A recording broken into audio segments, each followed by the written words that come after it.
Hey everyone, Ben here with a quick guide on part of my driving that I've been trying to improve over the last few months: braking. Now before I tell you how, a caveat: I'm a middle of the road sim racer at best. I'm not here claiming to know it all or to be the quickest driver out there. But then maybe that reflects where you are too, and maybe together through videos like this and getting feedback in the comments, we can all learn something and get faster behind the wheel. Let's find out.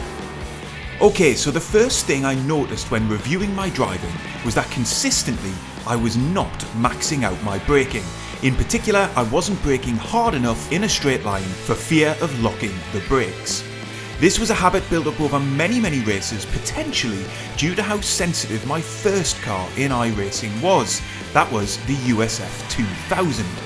But regardless of how I started doing it, 2 years on, I'd fully incorporated it into my driving style.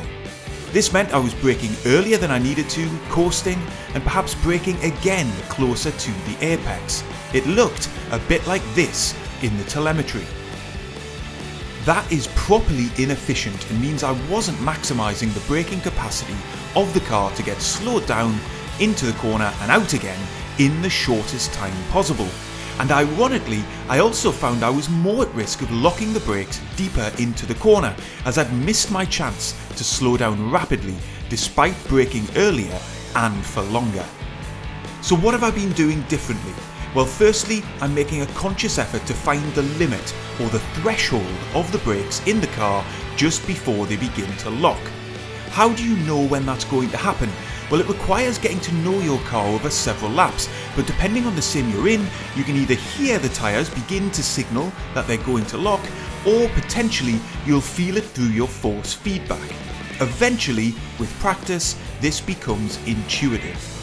In iRacing, I've found whether it's the Aston Martin GT4, the Dallara F3 or the Ligier LMP3, each car gives subtle clues that you can dial into to find this threshold, especially if the car has ABS. Crucially, I don't apply full braking power for long. I bleed off the brakes gradually into the corner to keep the car slowing down in a controlled fashion. This can be particularly important in downforce reliant cars, which see the grip reduce as speed comes off the car. Overall, you can see the difference in terms of braking force on the telemetry on screen now. But that's not all. As well as not getting the car slowed down quickly enough, I'd become aware that I was struggling with understeer through corners, compromising my exit and costing me a lot of speed. That's where trail braking comes in, or in plain English, using a small and decreasing amount of brake pressure through the corner to slow and rotate the car. On the one hand, this helps you retain control as you ask the tyres to both grip and turn at the same time. But done well, it also helps you shift the weight of the car and keep the front end close to the ground and pointing into the corner. Now this is tricky to get right, and the best technique will vary from car to car. Truthfully, I'm still learning about how to trail brake properly, but it's already helped me understand why I was previously losing so much time through corners where I'd fully release the brake pedal, the front end would lift back up, and I'd find it harder to rotate the car. So, a focus on threshold braking and trail braking have already helped me get quicker on track. Is this something you've been working on? And what about other sim racing techniques that we can all improve on? Let me know what you think in the comments, and if you want to see these braking tips in action, check out the race video on screen now.